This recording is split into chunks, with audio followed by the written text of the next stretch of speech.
Ahmadou Mokhtar Tall, membre de la commission communication Ahbab Cheikh Omar Foutiyou Tall. Oui, nous sommes réunis ce matin pour assister à une grande conférence islamique organisée par la Jamia Moustapha ici au Sénégal, donc avec la représentation diplomatique de la République islamique d'Iran et concomitamment avec les Rabita, l'association des Rabita Ouléma du Sénégal. Donc la conférence islamique qui nous réunit ce matin a pour thème les fondements d'une société sur les bases, la base référence du Coran vue par l'imam Khomeini et notre guide Cheikh Omar Foutiyou Tall, qu'Allah soit satisfait d'eux. Je précise que le choix a été fait concomitamment par la Jamia Moustapha et la Rabita Ouléma du Sénégal, dirigée par le serviteur de la communauté omarienne, Thierno Madani Mountaga Amadou Mountaga Cheikh Omar Foutiyou Tall. Pourquoi ces deux hommes? Vous n'êtes pas sans savoir que l'imam Khomeini a dirigé en 1979 la grande révolution iranienne qui a destitué la monarchie perse iranienne pour installer une république islamique en Iran, après un séjour bien sûr dans la République française. Au retour en Iran, il a installé le comité islamique et depuis 1979 jusqu'à nos jours, c'est cette république islamique qui prévaut en Iran. Et l'imam Khomeini, non seulement est un guide de la révolution, mais est un grand penseur de l'islam, un connaisseur du Coran, qui est imam, qui a élaboré, qui a écrit beaucoup de préceptes religieux. Et tout le monde donc connaît sa personnalité religieuse qu'il a incarnée tout au long de sa vie.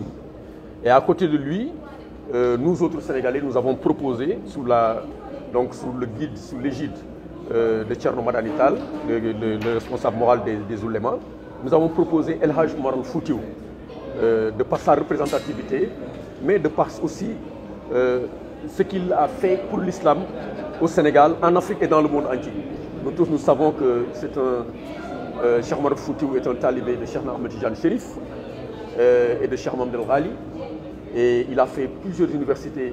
il a fréquenté toutes les universités coraniques qui sont dans le monde, les universités islamiques, notamment Al-Azhar, à travers plusieurs séjours, et un pèlerinage à la Mecque où il a fait là-bas, en tout cas, une promotion encore de l'islam. Et à retourner au Sénégal et en Afrique, il a promulgué, il a permis en tout cas d'étendre la Tijaniya, particulièrement en Afrique de l'Ouest, à travers maintenant une djihad qu'il a menée tout au long de sa vie après ce pèlerinage à la Mecque là. Oui, cette sainteté religieuse, cette sainteté islamique qu'ils ont en commun, mais aussi la djihad. Ce que l'imam Khomeini a fait lors de la révolution iranienne constitue une djihad, parce qu'il ne l'a pas fait pour lui, mais il l'a fait pour instaurer une république islamique. Ce que Cheikh Omar Foutiyou a fait tout au long de sa vie ici en Afrique de l'Ouest pour installer l'islam à travers l'Afrique de l'Ouest, à travers l'Afrique tout court, et aussi un acte d'une générosité religieuse extraordinaire. Donc c'est tous des mouhaïdines, des combattants de la foi qui ont, dans leur époque particulière, dans leur époque déterminée, contribué à l'émancipation, à l'expansion de l'islam à travers le monde. Le choix du thème, donc, c'est le fondement d'une société, d'une bonne société,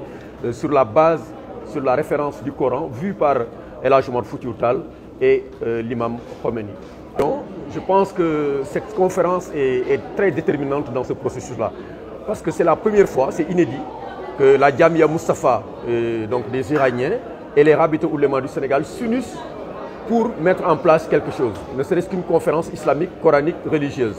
Mais au-delà de tout ça, derrière, il y a effectivement un début de collaboration pour étudier des questions de ce genre. La question de la Palestine, et aujourd'hui,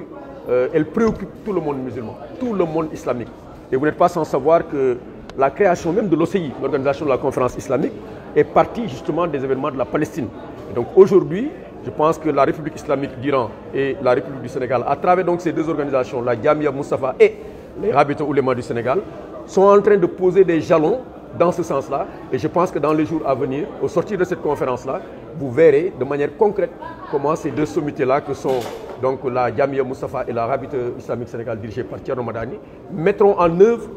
certaines décisions pour justement cette question palestinienne. Wa rahmatullahi wa barakatuhu. Je suis Moussa Ndiaye, professeur à l'Université Al Mustafa bu topp bu jóge ci dëkk bu wax Iran islami foofu laay nekk fu laay jàngale maa yor lépp lu jëm ci kii bi recherche beeg yooyu mën naa ko def ci université bi. tey lu ñu tax a jóg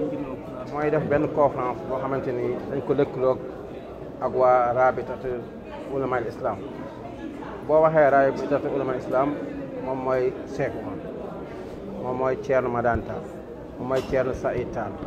boo waxee rabitat ulama al islam boo waxee jamaat Moustapha mooy islam. kon lu ñu tax a jóg mooy jullit ñi nekk benn topp imam Khomeini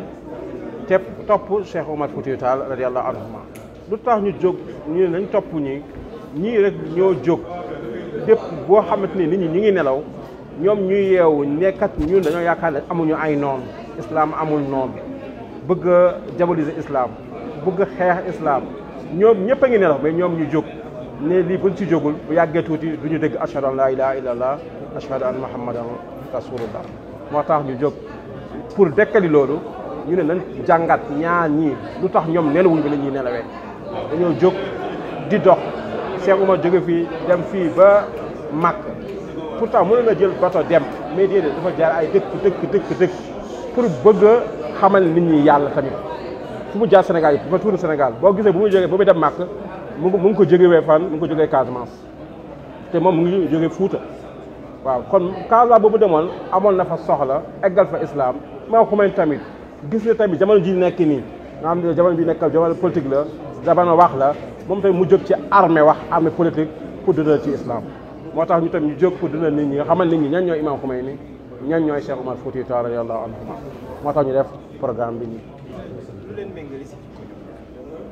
jikko bi leen mëngalee mooy islam dafa ne wa'tasimu bi hablillahi jami'an jullit ñi bu nekkee benn duñu feebu loolu nag mooy man damay yaakaar ne bu ma nekkee ci yoon bee sama mbokk bee dama ko war a xeex déedéet man maa ngi koy wax chaque jour man leen ñun dafa mel ne tey jógee feneen ne day dem Dakar ku jógee Casamance ne day dem Dakar ku jógee Madina Gounass ne day dem Dakar ñoom ñëpp fu ñu dem benn la boo xamee fi ngeen dem benn la yaakaar naa ne du ngeen xeex parce que yéen a bokk benn fi ngeen jëm kon tey jullit ñi di xeex seen biir kii naan kii lii la kii lee la ñëw dellu ci alxuraan comme Cheikh Oumar ñu delloo ci alxuraan comme imam ñu delloo ci alxuraan ñu dellu ci seen yoon ñu ñëpp nekk benn jullit ñi kenn dootu leen yet Palestine mi ngeen di wax ni loolu yow amul lu ko waral lu dul nekk ñu benn loolu kese la mais fekkoon nag ñëpp benn lañu woon sañoon daal benn rukk ci dëkk islam yi Palestine dëkk la boo xamante ni dëkk jullit la waaw tey bi nga gisee saal bi kenn ko fi arab yi bëriwul kon lu tax ñun jóg ne dañuy wax Palestine parce que ku laal Palestine laal islam waaw ku laal islam laal Sénégal ku laal Sénégal laal Cheikh Oumar ku laal Cheikh Oumar laal kii Madane Tall ku laal islam laal imam Khomeini kon nag ñooñu pour yow nga mën a défendre sa bopp défendre sa islam nga dolli suñu ñooñu nga xamante ni ñoom nelawuñu bi nit ñi nelawee Cheikh Oumar mënoon na toog yem xalwaar am lu mu doon am mënoon na ko mais tey boo gisee tey fu mu génnee àllu sax du Sénégal du Sénégal tey mu ngi jógee tey ci Mali lu ko fa yóbbu xeexal islam